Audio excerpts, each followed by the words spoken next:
أعوذ بالله من الشيطان الرجيم. بسم الله الرحمن الرحيم. الحمد للہ رب العالمین والصلاة والسلام علی نبینا محمد وعلی آلہ وصحبہ اجمعین، اما بعد۔ اللہ کی حمد و ثنا بیان کرتے ہیں کہ جس اللہ نے مجھے اور آپ سب کو توفیق بخشی کہ ہم اللہ کا دین تسلسل کے ساتھ سیکھتے رہیں۔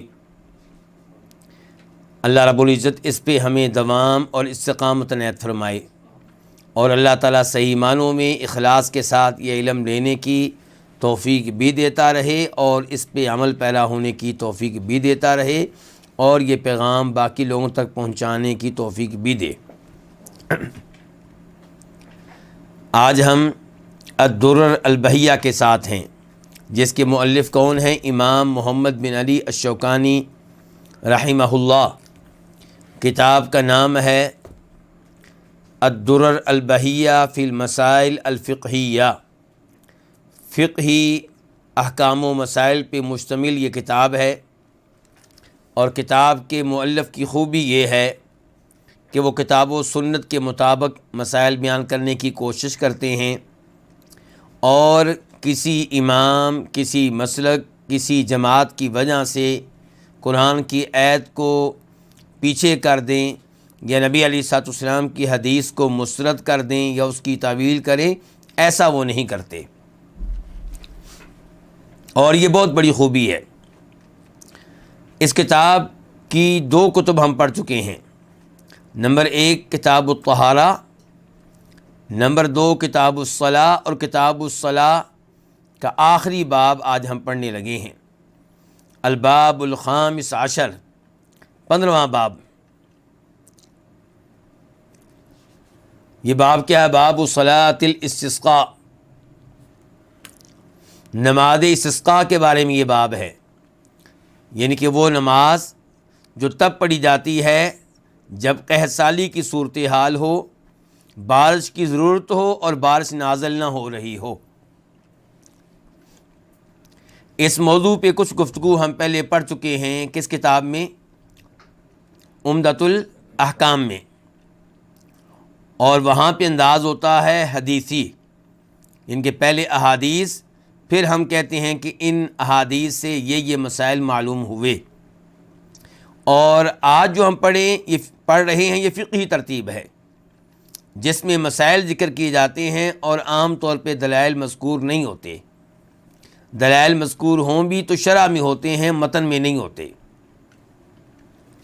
تو آئیے دیکھتے ہیں کہ امام شوکانی اس موضوع پہ کیا فرماتے ہیں۔ کہتے ہیں تسن عند الجدب رکعتانی،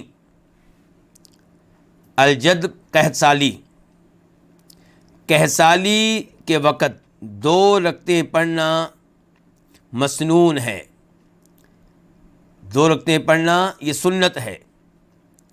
اس سے پتہ چلا کہ یہ نماز پڑھنا واجب نہیں ہے۔ دوسرے نمبر پہ یہ پتہ چلا کہ یہ نماز پڑھنا بہتر ہے، افضل ہے، مستحب ہے، سنت ہے نبی علیہ الصلوۃ والسلام کی۔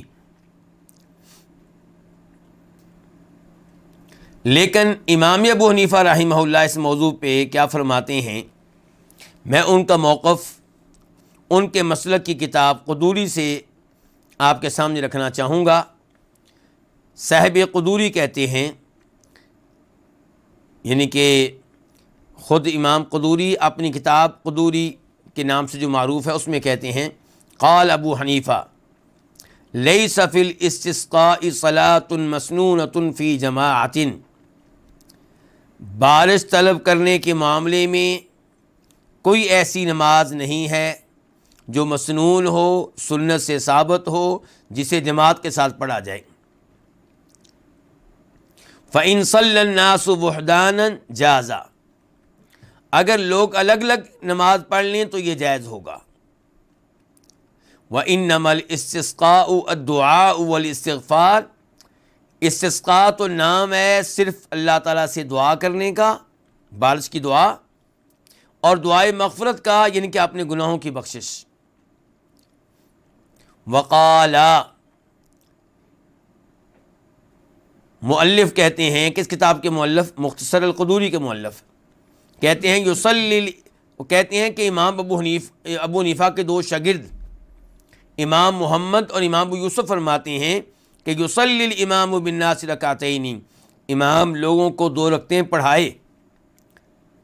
استاد نے کیا کہا تھا؟ امام حنیفہ رحمہ اللہ نے کہا تھا کوئی ایسی نماز سنت سے ثابت نہیں ہے۔ شاگرد کہہ رہے ہیں کہ امام کو چاہیے لوگوں کو نماز پڑھائے 2 رکعتیں، یجہر فیہما بالقراءہ، ان 2 رکعتوں میں اونچی آواز سے تلاوت کرے۔ تو یہاں پہ ایک تو ہم نے یہ جان لیا کہ امام حنیفہ رحمہ اللہ کا موقف اور ہے اور ان کے 2 شاگردوں کا موقف اور ہے۔ اب عام آدمی کیا کرے؟ کہتے ہیں کہ عام آدمی تقلید کرے۔ عام آدمی تقلید کرنا چاہتا ہے، وہ قدوری کھولے گا، دیکھے گا کہ امام حنیفہ رحمہ اللہ کہہ رہے ہیں کہ یہ نماز پڑھنا سنت طریقہ نہیں ہے جماعت کے ساتھ پڑھنا، اور شاگرد کہہ رہے ہیں کہ بالکل امام پڑھائے لوگوں کو اور اونچی آواز سے تلاوت کرے، تو اب وہ کس کی بات لے؟ یہ کہا کرتے تھے کہ عام آدمی قرآن و حدیث سے مسئلہ اخذ نہیں کر سکتا، تقلید کرے۔ چلیں جی، تقلید کے لیے وہ آ گیا ہے، قدوری اس نے کھول لی ہے، اب بتائیں وہ کیا کرے؟ کیسے فیصلہ کرے کہ امام حنیفہ رحمہ اللہ کی بات لینی ہے یا امام محمد اور ابو یوسف کی بات لینی ہے؟ اور اگر فیصلہ کر بھی لے، وہ ان 2 اماموں کی بات مان بھی لے، تو پھر وہ تقلید کہاں گئی؟ مقلد تو وہ ہوتا ہے جو اپنے امام کی بات پہ ڈٹ جاتا ہے۔ تو اگر وہ امام حنیفہ رحمہ اللہ کی بات کو چھوڑتا ہے تو پھر مقلد تو نہ رہا، پھر دوسروں پہ تنقید کیوں کرتے ہو؟ یہاں پہ میں آپ کو شیخ البانی رحمہ اللہ کے پاس لے کر جاؤں گا۔ ان کی کتاب سلسلۃ الاحادیث الضعیفہ والموضوعہ، جلد نمبر 12، صفحہ نمبر 294۔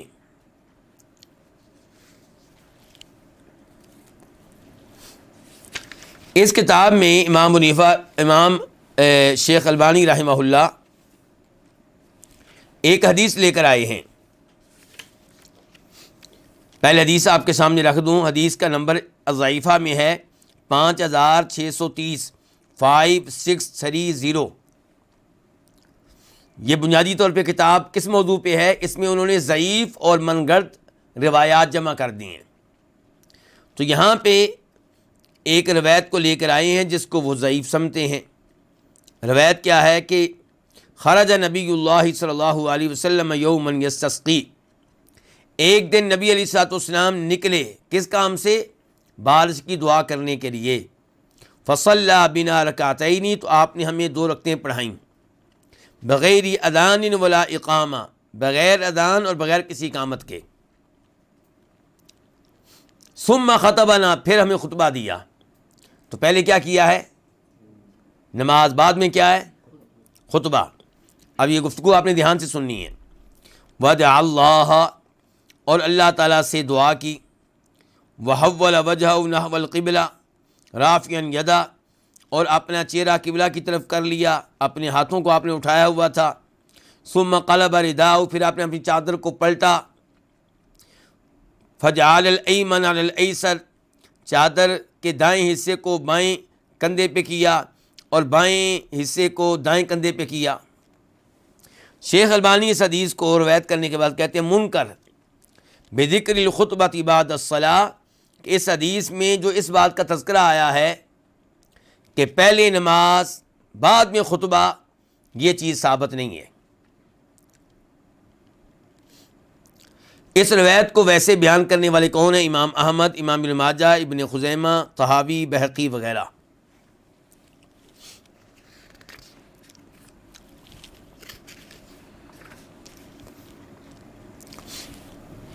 شیخ البانی رحمہ اللہ کہتے ہیں یہاں پہ مجھے تعجب ہوتا ہے کہ کئی لوگوں نے کیا کیا کہتے ہیں پہلے نمبر پہ مجھے تعجب اس بات پہ ہوتا ہے کہ یہ حدیث منکر ہے، ضعیف ہے، اس کے باوجود اس پہ عمل کرتے ہیں مالکی بھی، شافعی بھی۔ چنانچہ ان کا موقف یہ ہے کہ خطبہ بعد میں ہوگا، نماز پہلے ہوگی۔ یہ کن کا موقف ہے؟ مالکیوں کا اور شافعیوں کا۔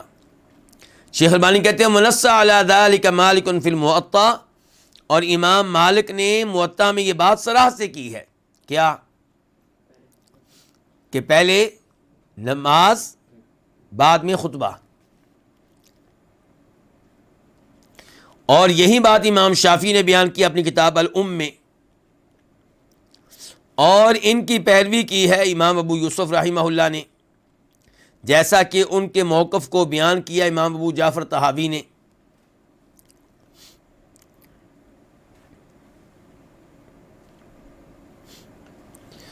اور امام طحاوی نے امام یوسف کے حق میں دلیل کیا دی ہے کہ نماز استسقاء کو قیاس کیا جائے نماز عیدین پہ۔ نماز عیدین میں کیا ہوتا ہے؟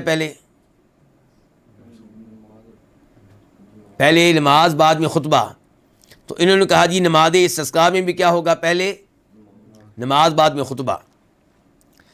شیخ البانی کہتے ہیں مع کونہ یعلم، ابو جعفر طحاوی نے، امام طحاوی نے امام یوسف کا موقف نقل کیا، ان کے حق میں دلیل بھی پیش کی۔ وہ کیا؟ قیاس، نماز استسقاء کا قیاس کس پہ؟ نماز عید پہ۔ کہتے ہیں مع کونہ یعلم، حالانکہ امام طحاوی جانتے ہیں کہ انہ خلاف الاحادیث الصحیح المتقدمہ، کہ امام یوسف کا یہ موقف صحیح حدیث کے بالکل خلاف ہے۔ صحیح حدیث کا تقاضا کیا ہے کہ پہلے کیا ہوگا؟ خطبہ، بعد میں نماز۔ وقد خرجہا کلہا، ان تمام احادیث کو امام طحاوی اپنی کتاب میں لے کر آئے ہیں۔ ومن بدہیات الفقہ، شیخ البانی کہتے ہیں کہ فقہ کا یہ بنیادی اصول ہے، ایسا اصول ہے جس کو سب جانتے ہیں، سب مانتے ہیں، کہ انہ لا اجتہاد ولا قیاس فی مخالفت النص، کہ جب حدیث کی خلاف ورزی ہو رہی ہو تو وہاں پہ کوئی اجتہاد نہیں چلے گا، کوئی قیاس نہیں چلے گا۔ تو یہاں پہ امام طحاوی نے قیاس کیا ہے، اور یہ قیاس کس کے مقابلے میں ہے؟ صحیح حدیث کے مقابلے میں۔ شیخ البانی کہتے ہیں وَلَقَدْ أَسْعَدُ النَّاسِ فِي هَذِهِ الْمَسْأَلَةِ الامام محمد بن الحسن فإنه وفق لسنت فيها، یہاں پہ امام محمد، وہ بھی حنفی ہیں، امام حنیفہ کے شاگرد ہیں دوسرے، امام محمد جو ہیں ان کو اللہ تعالیٰ نے حدیث کو اختیار کرنے کی توفیق دی ہے، یعنی کہ انہوں نے پھر کون سا موقف اپنایا ہے؟ تو میں گزارش یہ کر رہا تھا کہ شیخ البانی فرما رہے ہیں کہ امام محمد بن حسن شیبانی کو توفیق ملی ہے، انہوں نے اس مسئلے میں کس کو اختیار کیا؟ حدیث کو۔ تو گویا کہ ان کا موقف پھر کیا ہوا؟ پہلے خطبہ، بعد میں نماز۔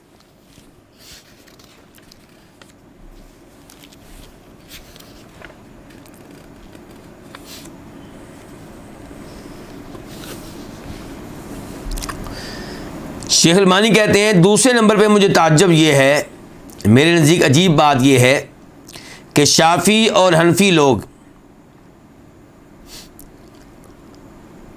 امام محمد بن حسن شیبانی کو چھوڑ کر وہ اب بھی ترجیح دیتے ہیں اس بات کو کہ پہلے نماز ہوگی، بعد میں خطبہ ہوگا، جب کہ وہ جانتے ہیں کہ صحیح بخاری، صحیح مسلم وغیرہ کی احادیث جنہیں روایت کرنے والے عبداللہ بن زید ہیں، سیدہ عائشہ ہیں، عبداللہ بن عباس ہیں، اور وہ سند کے لحاظ سے زیادہ مضبوط ہیں اور تعداد کے لحاظ سے زیادہ ہیں، ان میں صاف صاف آیا ہے کہ پہلے خطبہ، بعد میں نماز۔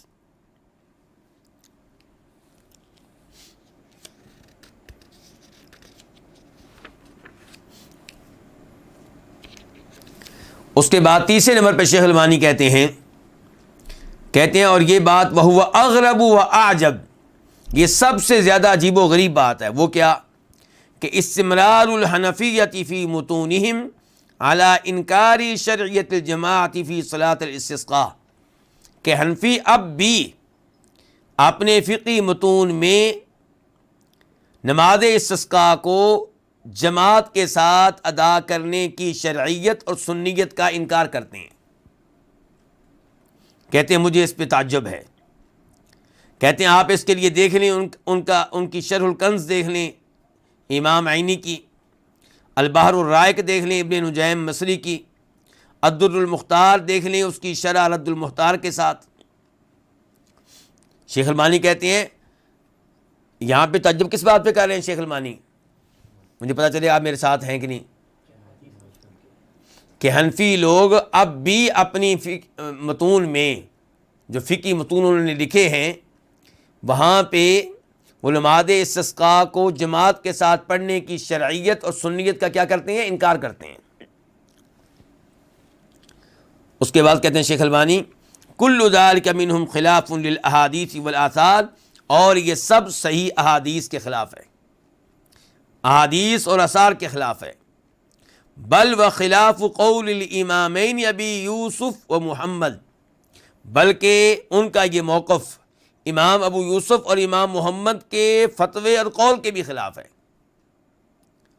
وتعصبا منہم للامام ابی حنیفہ، یہ اصل میں تعصب ہے ان کی طرف سے امام ابو حنیفہ رحمہ اللہ کے حق میں.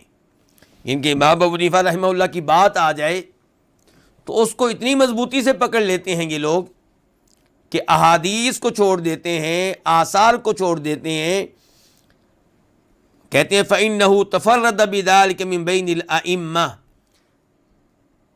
امام ان کے مابین امام ابو حنیفہ رحمہ اللہ کا صرف یہ موقف ہے کہ نماز استسقاء جماعت کے ساتھ پڑھنا سنت نہیں ہے.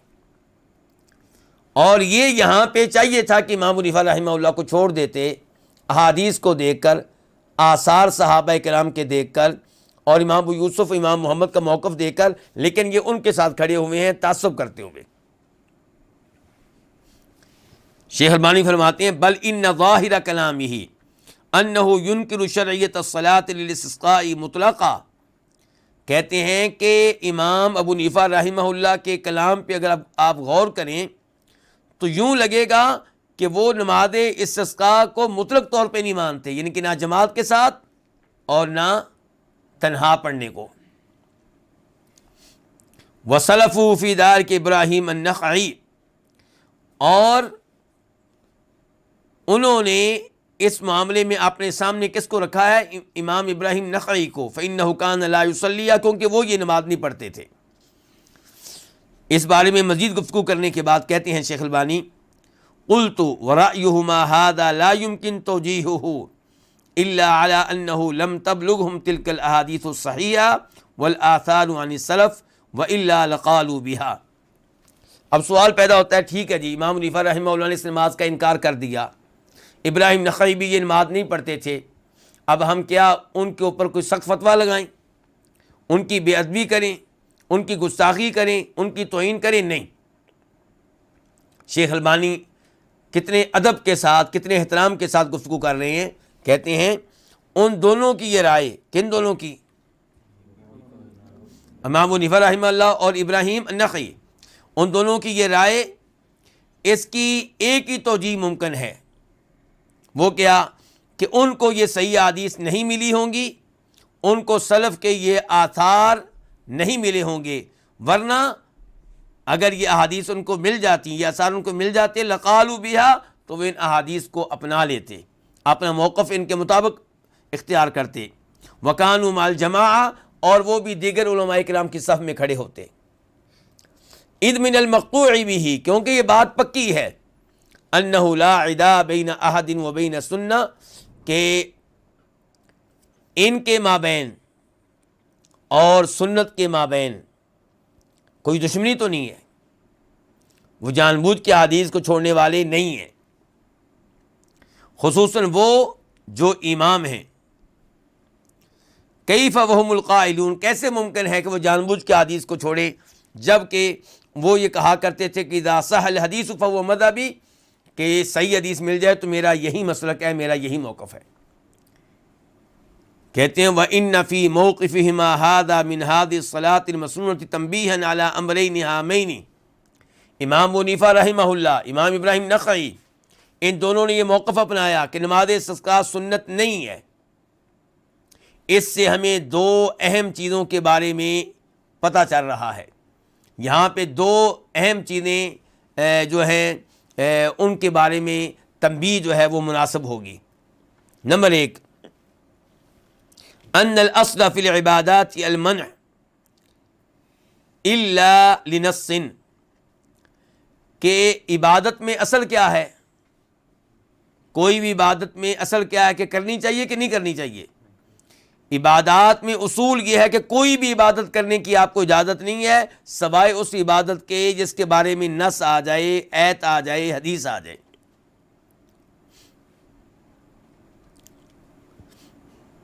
فلما لم یبلغہما، تو جب یہ نماز استسقاء جماعت کے ساتھ پڑھنے کی حدیث ان دو اماموں کو نہیں ملی تو وقفا مع الاصلی، تو اس اصول کے اوپر وہ قائم ہو گئے، جم گئے۔ کون سا اصول؟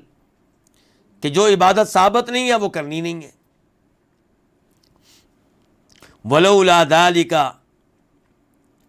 لقال فيها كما يقول كثير من الناس اليوم لأهل السنة حين ينكرون عليهم بدعة في العبادة يا أخي شو فيها كفاكم تشددا۔ تو شیخ البانی رحمہ اللہ کی اس بات کا خلاصہ اب یہی ہوا کہ انہوں نے کیوں انکار کیا نماز استسقاء کا اور خصوصاً جماعت کے ساتھ پڑھنے کا، کیونکہ ان کو حدیث نہیں ملی۔ جب حدیث نہیں ملی تو انہوں نے یہ نہیں دیکھا کہ باقی لوگ کیا کہتے ہیں، انہوں نے یہ دیکھا کہ عبادات میں اصول یہ ہے کہ کوئی بھی عبادت کرنے کی اجازت نہیں ہے جب تک کہ اس کے بارے میں دلیل نہ مل جائے۔ شیخ البانی کہنا کیا چاہتے ہیں یہاں پہ؟ کہنا چاہتے ہیں ان دو اماموں سے سبق حاصل کریں، جو نئی نئی عبادات تم نے نکالی ہوئی ہیں ان کو چھوڑ دیں۔ مثال کے طور پہ نماز کے شروع میں باواد بلند نیت کرنا، اس کی کوئی دلیل نہیں ہے، اس کو چھوڑ دیں۔ عید میلاد النبی منانا صلی اللہ علیہ وسلم، اس کی کوئی دلیل نہیں ہے، اس کو چھوڑ دیں۔ اور ایسے کئی امور ہیں جو آپ لوگوں میں رواج پا چکے ہیں، ان کو چھوڑ دیں، اپنے امام صاحب سے سبق حاصل کریں۔ تو شیخ البانی نے کہا تھا کہ ان دونوں کے اس طرز عمل سے ہمیں دو چیزوں کے بارے میں تنبیہ ملی۔ ایک چیز بیان کر دی ہے، کون سی؟ کہ عبادات میں بنیادی اصول کیا ہے کہ کوئی بھی عبادت کرنے کی اجازت نہیں ہے جب تک کہ اس کے بارے میں کوئی دلیل نہ مل جائے۔ دوسرے نمبر پہ کہتے ہیں کہ امام شافعی کا یہ قول کہ ما من احد الا وتذهب علیہ سنت لرسول اللہ صلی اللہ علیہ وسلم وتعزب عنہ، کوئی بھی انسان نہیں ہے مگر ہر انسان سے احادیث کا کچھ نہ کچھ حصہ مخفی ہے۔ سب حدیثیں ایک ہی آدمی کے پاس ہوں یہ ممکن نہیں ہے۔ کون کہہ رہے ہیں؟ امام شافعی۔ فمہما قلت من قول او اصلت من اصل فیہ عن رسول اللہ صلی اللہ علیہ وسلم خلاف ما قلت فالقول ما قال رسول اللہ صلی اللہ علیہ وسلم وهو قولی۔ تو جو بھی میں قول بیان کروں، جو بھی میں فتویٰ دوں، جو بھی میں اصول بیان کروں اور نبی علیہ الصلوۃ والسلام کی حدیث میرے قول کے خلاف نکلے، میرے اصول کے خلاف نکلے، تو وہی بات لینی ہے جو اللہ کے رسول نے کہی ہے اور وہی میرا موقف ہوگا۔ تو دوسری تنبیہ پھر کیا معلوم ہوئی کہ ساری احادیث کسی ایک کے پاس ہوں یہ ممکن نہیں ہے۔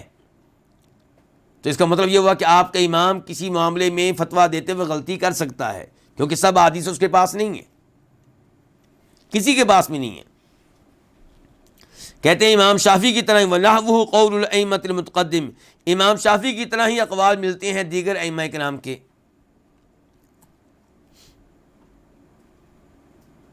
مثال کے طور پہ اذا صح الحدیث فهو مذہبی، اور امام ابو حنیفہ کہتے ہیں اذا قلت قولا یخالف کتاب اللہ تعالی وخبر الرسول، جب میں کوئی ایسی بات کہوں جو قرآن کے خلاف ہو، نبی علیہ السلام کی احادیث کے خلاف ہو، فَاتْرُكُوا قَوْلِي، تو میرے قول کو چھوڑ دو۔ شیخ البانی رحمہ اللہ اس کے بعد سوال کرتے ہیں، بڑی اہم گفتگو فرما لیں شیخ البانی، کہتے ہیں وَلَكِنْ هَلِ اِئْتَمَرَ أَصْحَابُ أَبِي حَنِيفَةَ بِأَمْرِهِ هَذَا لَهُمْ فَتَرَكُوا قَوْلَهُ بِعَدَمِ شَرْعِيَّةِ صَلَاةِ الْاِسْتِسْقَاءِ۔ امام ابو حنیفہ رحمہ اللہ نے تو حق بات کہہ دی، انہوں نے تو کہہ دیا کہ جب میرا کوئی قول قرآن حدیث کے خلاف نکلے تو میرے قول کو چھوڑ دینا، میرے فتوے کو چھوڑ دینا۔ لیکن کیا ابو حنیفہ رحمہ اللہ کے شاگردوں نے، ان کے ماننے والوں نے، ان کے اصحاب نے امام ابو حنیفہ رحمہ اللہ کے اس حکم کو مانا؟ یعنی کہ امام ابو حنیفہ رحمہ اللہ نے تو کہا تھا کہ نماز استسقاء یہ سنت نہیں ہے، تو کیا انہوں نے امام ابو حنیفہ رحمہ اللہ کے اس فتوے، اس قول کو چھوڑا، اس سے اعراض کیا، یا مضبوطی سے تھام کے بیٹھ گئے؟ کہتے ہیں لَقَدْ انْقَسَمُوا فَرِيقَيْنِ، یہ لوگ یہاں پہ دو جماعتوں میں تقسیم ہو گئے۔ کون؟ امام ابو حنیفہ رحمہ اللہ کو ماننے والے، ان کے اصحاب، ان کے مقلد۔ اما المتقدمون منہم، جہاں تک تعلق ہے ان کا جو متقدمین ہیں، پہلے زمانے کے ان کے مقلد اور ان کے ماننے والے، ان کے اصحاب، فقد ترکوہ وقالوا بها، انہوں نے امام ابو حنیفہ رحمہ اللہ کا فتویٰ چھوڑ دیا اور انہوں نے نماز استسقاء کو سنت کہا، جیسا کہ امام محمد ہیں، امام ابو یوسف ہیں، امام طحاوی ہیں، اور جیسا کہ متأخرین میں سے حافظ ذیلعی ہیں۔ انہوں نے امام ابو حنیفہ رحمہ اللہ کے قول کو بولیے چھوڑ دیا، ان کے فتوے کو چھوڑ دیا۔ یہی کچھ کرنا چاہیے باقی لوگوں کو بھی۔ وَأَمَّا الْمُتَأَخِّرُونَ مِنْهُمْ، اور جہاں تک تعلق ہے متأخرین کا، بعد میں آنے والے امام ابو حنیفہ رحمہ اللہ کے مقلدین کا، فَكَانُوا مُتَعَصِّبِينَ لِلْإِمَامِ، تو یہ امام صاحب کے حق میں تعصب برتتے ہیں۔ عَلَى اخْتِلَافٍ بَيْنَهُمْ، پھر ان کی بھی آگے دو قسمیں ہیں، کن کی؟ متاخرین کی، جو کہ تعصب رکھتے ہیں امام ابو حنیفہ رحمہ اللہ کی رائے کے حق میں۔ فَمِنْهُمْ مَنِ انْتَصَرَ، بلکہ ان کی انہوں نے تین اقسام بنائی ہیں۔ کن کی؟ متاخرین اصحاب ابی حنیفہ کی، یعنی کہ بعد میں آنے والے امام ابو حنیفہ رحمہ اللہ کے مقلدین کی تین اقسام بنائی ہیں۔ کنہوں نے؟ شیخ البانی رحمہ اللہ نے۔ کس مسئلے میں بلا؟ نماز استسقاء کے مسئلے میں۔ کہتے ہیں فَمِنْهُمْ مَنِ انْتَصَرَ لِلْإِمَامِ وَقَلَّدَهُ فِي مَا ذَهَبَ إِلَيْهِ مِنْ نَفْعِ الشَّرْعِيَّةِ وَتَجَاهَلَ تِلْكَ الْأَحَادِيثَ وَالْآثَارَ الصَّحِيحَةِ، ان میں سے کچھ وہ ہیں جو امام صاحب کی تائید کرتے رہے، امام صاحب کی تقلید کرتے رہے اس مسئلے میں کہ نماز استسقاء سنت سے ثابت نہیں ہے، اور انجان بن گئے صحیح احادیث سے، صحیح آثار سے۔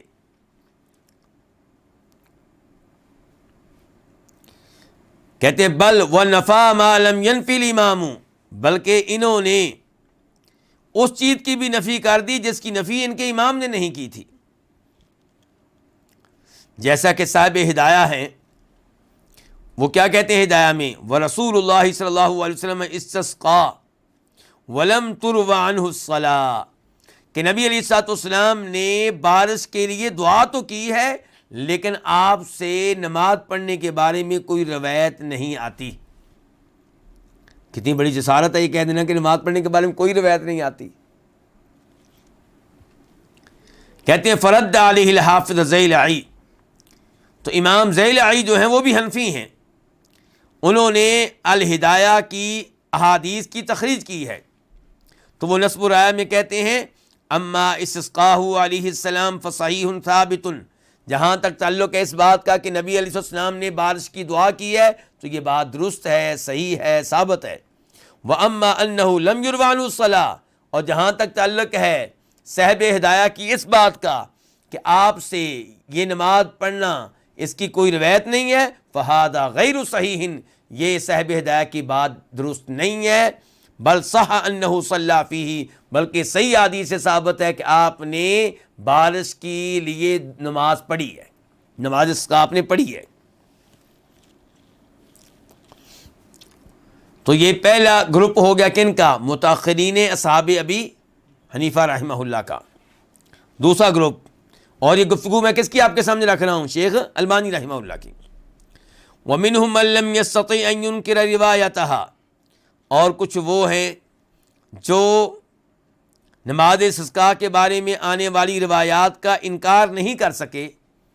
کیسے انکار کرتے؟ لِشُهْرَتِهَا فِي الصَّحِيحَيْنِ وَالسُّنَنِ وَالْمَسَانِيدِ وَغَيْرِهَا، کیونکہ یہ احادیث مشہور ہیں، صحیحین میں موجود ہیں، سنن میں موجود ہیں، مسانید میں موجود ہیں، دیگر کتب میں موجود ہیں۔ وَلَكِنَّهُ كَابَرَ فَقَالَ بِشُذُوذِهَا، لیکن اس دوسری جماعت کی نمائندگی کرنے والوں نے کیا کہہ دیا کہ یہ احادیث شاذ ہیں۔ اِنَّا لِلَّهِ وَإِنَّا إِلَيْهِ رَاجِعُونَ، جیسا کہ کام کیا ابن الحمام نے اور خوارزمی نے۔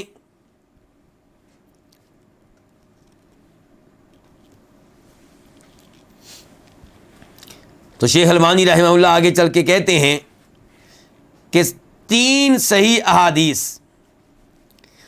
ان کے اوپر شذوذ کا حکم آپ کیسے لگائیں گے؟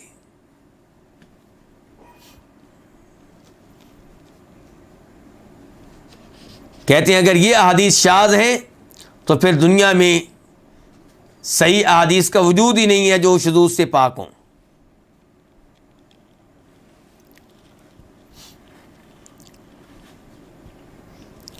تیسرا گروپ کن کا؟ متاخرین اصحاب ابی حنیفہ رحمہ اللہ کا۔ کس موضوع پہ؟ نماز استسقاء کو سنت ماننے نہ ماننے کے موضوع پہ۔ امام حنیفہ رحمہ اللہ نے کیا کہا تھا کہ یہ سنت نہیں ہے۔ تو کہتے ہیں وَبَعْضُهُمْ لِشِدَّةِ تَعَصُّبِهِ لِإِمَامِ وَرَفْعِهِ فَوْقَ مُسْتَوَى الْأَئِمَّةِ صَعُبَ عَلَيْهِ أَنْ يَعْتَقِدَ أَنَّ إِمَامَهُ يَنْفِي شَرْعِيَّةَ الصَّلَاةِ،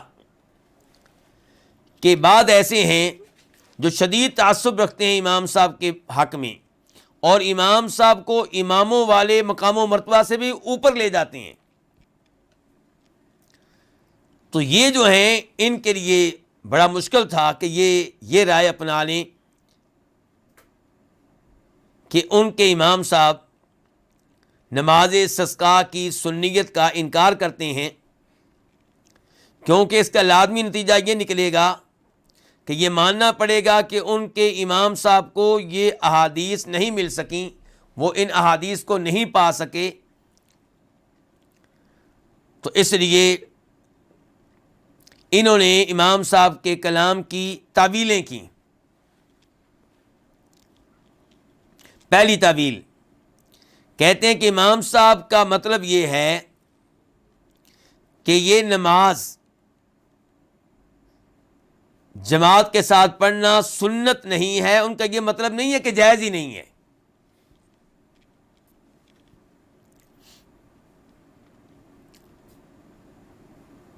اور دوسری تعویل یہ کی گئی کہ امام صاحب کے قول کا مطلب یہ ہے کہ یہ نماز جماعت کے ساتھ پڑھنا سنت نہیں ہے، یہ نہیں کہ آپ بالکل ہی نہیں پڑھ سکتے۔ یہ 2 تعویلیں کی گئیں۔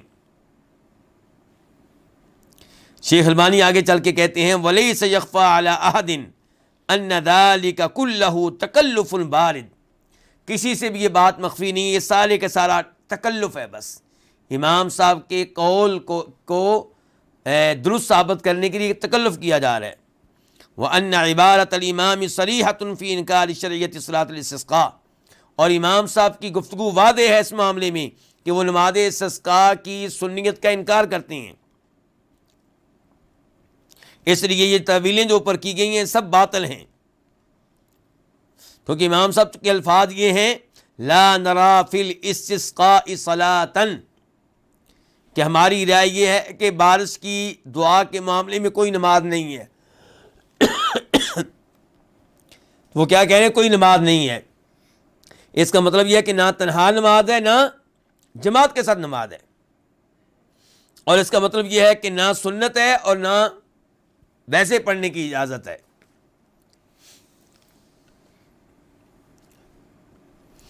آخر میں کہتے ہیں شیخ البانی، وختامًا اقول، آخر میں یہ بات کہتا ہوں، کفاکم ایھا القوم لفا ودورانا دفاعا عن امامکم مع انہ لیس بملیم، کہ اے قوم، تم لوگوں نے اپنے امام کا دفاع کرنے کے معاملے میں بہت ہی عجیب و غریب طریقے اختیار کیے، کبھی ادھر کبھی ادھر، کبھی ادھر گھوم رہے ہیں، کبھی ادھر گھوم رہے ہیں، کبھی ادھر جا رہے ہیں، کبھی ادھر جا رہے ہیں، حالانکہ امام صاحب اس معاملے میں قابل ملامت نہیں ہے، وہ قابل مذمت نہیں ہے، ہم ان کی مذمت نہیں کرتے، لأنہ وقف عندما علم، کیونکہ امام صاحب رحمہ اللہ کے بارے میں جیسا کہ شیخ البانی پہلے کہہ چکے ہیں کہ ان کو یہ حدیث نہیں ملی تو انہوں نے توقف اختیار کیا۔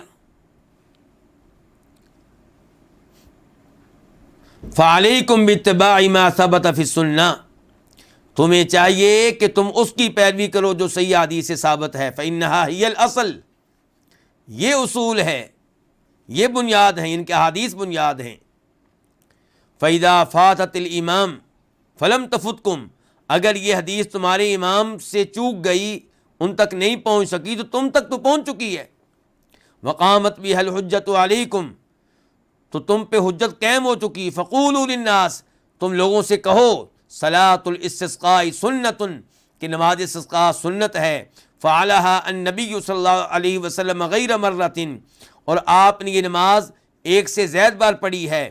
وبین یدیھا خطبۃ، اور اس سے پہلے خطبہ ہے اور دعا ہے اور اللہ کے سامنے گڑگڑانا ہے۔ فإن اقتصر علی الدعاء اجازہ، لیکن اگر کبھی کوئی دعا پہ اکتفا کرے، نماز نہ پڑھے تو جائز ہے۔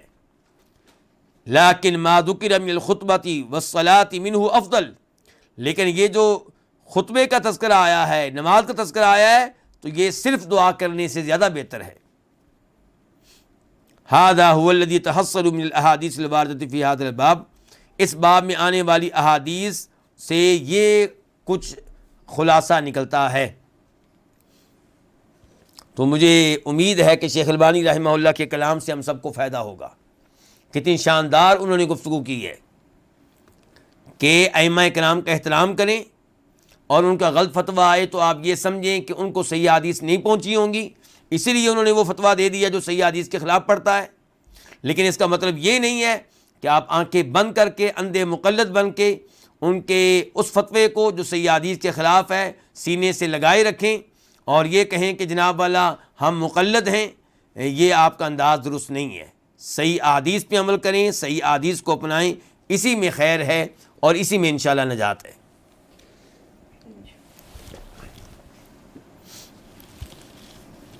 اب آئیے امام شوکانی کی طرف، کہتے ہیں تسن عند الجدب رکعتان، قحط سالی کے موقع پہ 2 رکعتیں پڑھنا مسنون ہیں۔ اچھا مسنون ہیں، اس کی دلیل کیا ہے؟ آئیے حدیث کی طرف۔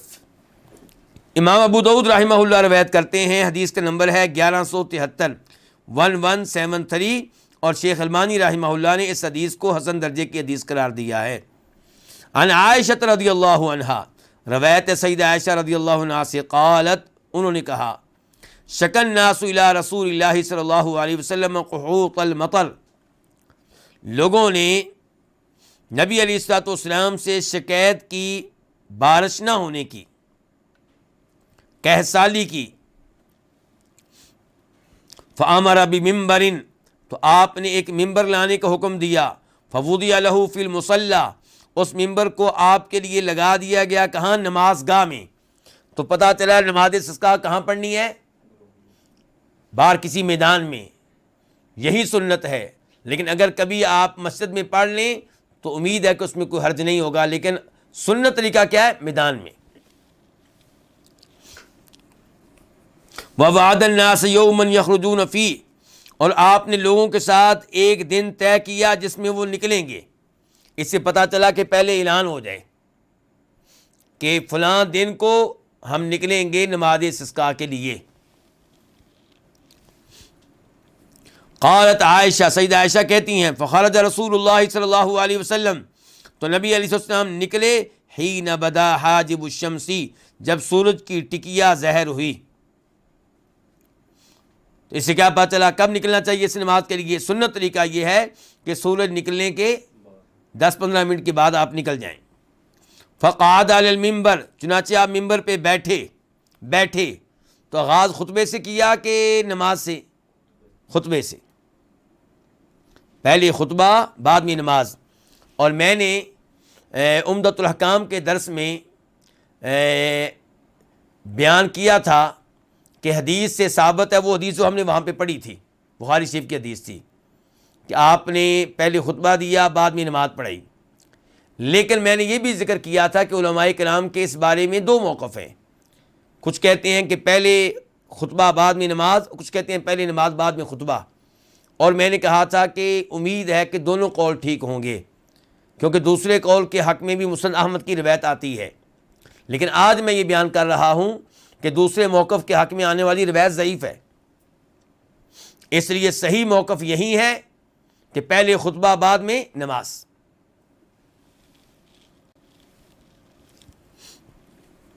فکبرا، ممبر پہ بیٹھ کے آپ نے اللہ اکبر کہا، وحمد اللہ، اور اللہ کی حمد و ثنا بیان کی، ثم قال، پھر آپ نے کہا، یہ دیکھیں آپ کا خطبہ شروع ہو گیا، آپ کا ابھی نماز نہیں ہوئی۔ انکم شکوتم جدب دیارکم، تم لوگوں نے شکایت کی ہے کہ تمہارے علاقے میں بارش نہیں ہو رہی، قحط ہے، واستئخار المطر، اور تم لوگوں نے شکایت کی ہے کہ بارشیں لیٹ ہو چکی ہیں، عن ابان زمانہ عنکم، اپنے وقت سے، یعنی کہ جس وقت بارش ہونی چاہیے اس موقع پہ نہیں ہوئی۔ وقد امرکم اللہ عز وجل ان تدعوہ، اللہ نے تمہیں حکم دیا کہ تم اللہ سے دعائیں کرو۔ دعائیں کس سے کرو؟ اللہ سے۔ ووعدکم ان یستجیب لکم، اور اس نے تم سے وعدہ کیا کہ تمہاری دعاؤں کو قبول کرے گا۔ ثم قال، پھر آپ علیہ الصلوۃ والسلام نے کہا، الحمدللہ رب العالمین، تمام تعریفیں اللہ تعالیٰ کے لیے ہیں جو تمام جہانوں کا رب ہے، خالق ہے، مالک ہے، رازق ہے۔ اللہ کی حمد و ثنا بیان کر رہے ہیں، یہ دعا کے آداب ہیں۔ دعا کرتے ہوئے پہلے اللہ کی حمد و ثنا بیان کریں۔ الرحمن الرحیم، وہ رحمان و رحیم ہے۔ مالک یوم الدین، روز جزا کا وہ بادشاہ ہے، مالک ہے، یعنی کہ قیامت والے دن، جزا والے دن صرف اسی کی بادشاہت ہوگی، باقی لوگوں کی جو عارضی بادشاہتیں ہیں دنیا میں، یہ عارضی بادشاہتیں بھی نہیں ہوں گی۔ لا الہ الا اللہ، اللہ تعالیٰ کے علاوہ کوئی عبادت کے لائق نہیں۔ یفعل ما یرید، وہ کرتا ہے جو وہ چاہتا ہے۔ اللہ سے دعا کرنی ہے تو پہلے اللہ کی ایسے تعریفیں کریں۔ اللہم انت اللہ، لا الہ الا انت، اے اللہ تو ہی معبود ہے، تیرے علاوہ کوئی عبادت کے لائق نہیں۔ انت الغنی ونحن الفقراء، یا اللہ تو مستغنی ہے، بے نیاز ہے، کسی کا محتاج نہیں ہے، اور ہم سارے تیرے محتاج ہیں۔ انزل علینا الغیث، اے اللہ ہم پہ بارش نازل فرما۔ واجعل ما انزلت لنا قوة وبلاغا الی حین، اور یا اللہ جو بارش تو نازل کرے ہمارے لیے اس کو ہمارے لیے باعث قوت بنا دے، اور ہمارے لیے ایک وقت تک کے لیے زاد بنا دے، خوراک بنا دے۔ ثم رفع یدیہ، پھر آپ نے اپنے ہاتھ اٹھا لیے،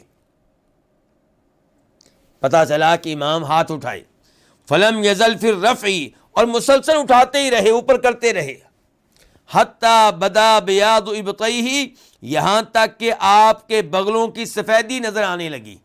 ہاتھ اتنے اوپر اٹھا دیے کہ لوگوں کو آپ کے بغلوں کی سفیدی نظر آنے لگی، کیونکہ اس زمانے میں عام طور پہ لوگ کیا پہنتے تھے؟ چادریں، تمیز نہیں ہوتی تھی، عام طور پہ کیا ہوتی تھی؟ چادریں۔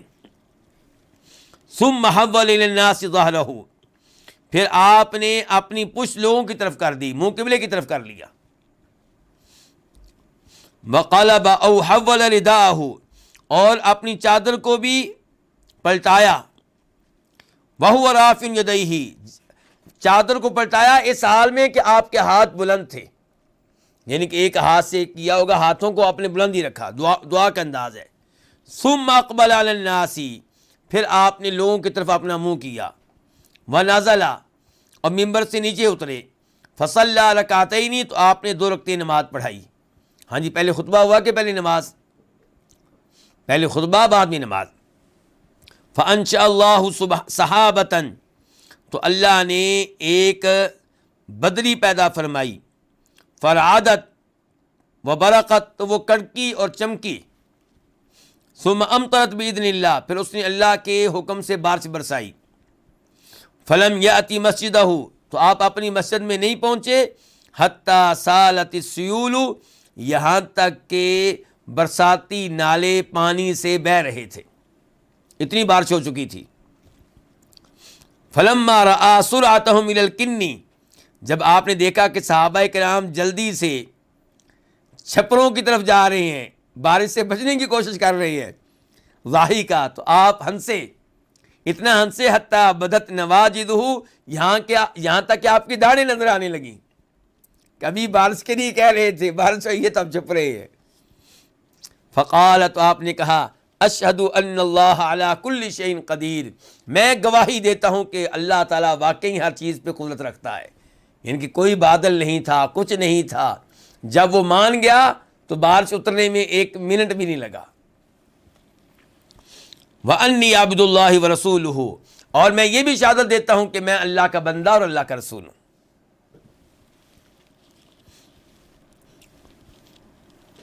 تو اس حدیث سے کیا پتہ چلا کہ 21 سالی کے موقع پہ نماز پڑھنا کیا ہے؟ سنت ہے۔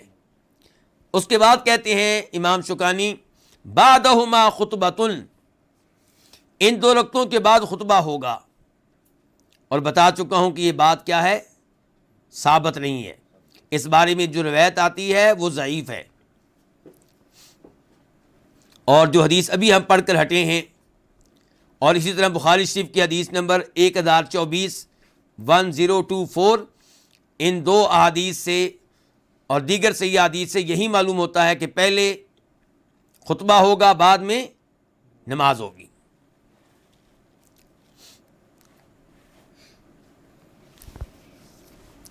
اور وہ روایت جسے پتہ چلتا ہے کہ پہلے نماز بعد میں خطبہ، وہ میں نے تھوڑی دیر پہلے آپ کے سامنے رکھی تھی جی، اس کا ابن ماجہ میں اس کا نمبر آپ نوٹ کر لیں، اس کا نمبر ہے 1268 1268،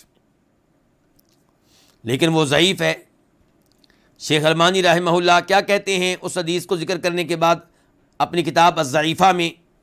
کہتے ہیں منکر بذکر الخطبۃ بعد الصلاۃ، کہ اس حدیث میں یہ آیا ہے کہ خطبہ نماز کے بعد ہوگا، پہلے نماز ہوگی، خطبہ بعد میں ہوگا، یہ چیز ثابت نہیں ہے، یہ صحیح احادیث کے خلاف ہے۔ اس کے بعد کہتے ہیں امام شوکانی، تتضمن الذکر والترغیب فی الطاعۃ وزجر عن المعصیہ، کہ خطبے میں کیا ہوگا؟ خطبہ مشتمل ہوگا اللہ کے ذکر پہ اور اللہ کی بات ماننے کی ترغیب پہ، یعنی کہ خطیب لوگوں کو ترغیب دے کہ اللہ کی بات مانا کریں، اللہ کی اطاعت کیا کریں، نماز پڑھا کریں، رمضان کے روزے رکھا کریں، زکوٰۃ دیا کریں۔ وزجر عن المعصیہ، تو خطبہ نمبر 1 اللہ کے ذکر پہ مشتمل ہوگا، نمبر 2 اللہ کی باتیں ماننے کی ترغیب پہ مشتمل ہوگا، تیسرے نمبر پہ اللہ کی نافرمانیوں سے رک جانے کے اوپر مشتمل ہوگا۔ یہ 3 چیزیں خاص طور پہ ہونی چاہیے اس خطبے میں، کہ لوگوں سے کہا جائے گناہ چھوڑ دیں اگر اللہ کی رحمت چاہیے۔ وَيَسْتَكْثِرُ الْإِمَامُ وَمَن مَّعَهُ مِنَ الْإِسْتِغْفَارِ، امام اور جو امام کے ساتھ ہیں وہ کثرت سے استغفار کریں، دعائے مغفرت کریں، جو پہلے گناہ ہو چکے ہیں ان کی معافیاں مانگیں۔ وَالدُّعَاء بِرَفْعِ الْجَدْبِ، اور کثرت سے دعا کریں قحط سالی کو اٹھائے جانے کے بارے میں۔ مثال کے طور پہ یہاں پہ حدیث ہے مسلم شریف میں، اس کا نمبر ہے 897 897۔ انس رضی اللہ عنہ کہتے ہیں کہ فرفع رسول اللہ صلی اللہ علیہ وسلم یدیہ، کہ نبی علیہ السلام نے اپنے ہاتھ اٹھائے، ثم قال، پھر کہا اللہم اغثنا، اے اللہ ہم پہ بارش برسا، اللہم اغثنا، اے اللہ ہم پہ بارش برسا، اللہم اغثنا، اللہ ہم پہ بارش برسا، بار بار کہہ رہے ہیں، کثرت سے یہ دعا کرنی ہے۔ اور کیا مقتدی بھی ہاتھ اٹھائیں گے؟ جی مقتدی بھی ہاتھ اٹھائیں گے۔ یہ روایت ہے کہ فرفع رسول اللہ صلی اللہ علیہ وسلم یدیہ یدعو ورفع الناس ایدیہم یدعون، آپ نے ہاتھ اٹھائے دعا کر رہے تھے، لوگوں نے بھی ہاتھ اٹھائے دعائیں کر رہے تھے۔ امام بخاری اس کو بطور معلق لے کر آئے ہیں، امام بہقی اس کو بطور موصول لے کر آئے ہیں۔ وَيُحَوِّلُونَ جَمِيعًا أَرْضِيَتَهُمْ، اور امام شوکانی کہتے ہیں کہ سب کے سب لوگ اپنی چادروں کو پلٹائیں گے، تبدیل کریں گے، یعنی کہ امام بھی اور مقتدی بھی۔ مثال کے طور پہ جو چادر کا حصہ دائیں کندھے پہ ہے اسے بائیں کندھے پہ لے جایا جائے، اور جو بائیں کندھے پہ ہے اسے دائیں کندھے پہ لے جایا جائے، اور ایسے ہی اوپر کا حصہ نیچے، نیچے کا اوپر کر لیا جائے، اندر کا باہر، باہر کا اندر کر لیا جائے، تبدیل کیا جائے۔ تو اس میں اشارہ ہوگا اس بات کی طرف کہ یا اللہ جیسے میں نے چادر تبدیل کی ہے ایسے ہمارے حالات تبدیل کر دے، قحط سالی کو ختم کر کے ہم پہ رحمت کی بارش برسا دے۔ لیکن یہاں پہ ایک بات ذہن میں رہے، امام شوکانی نے کیا کہا کہ سب کے سب لوگ اپنی چادریں پلٹائیں گے۔ شیخ البانی کہتے ہیں کہ امام تو یہ کام کرے گا لیکن مقتدی یہ کام نہیں کریں گے۔ چادر تبدیل کرنے والا کہتے ہیں اس بارے میں جو روایت آتی ہے وہ شاذ ہے، وہ ثابت نہیں ہے۔ اس بارے میں مزید گفتگو آپ شیخ البانی کی کتاب الضعیفہ میں دیکھ سکتے ہیں، حدیث کا نمبر ہے 5229 5229، اور تمام المنہ میں دیکھ سکتے ہیں صفحہ نمبر 264 264۔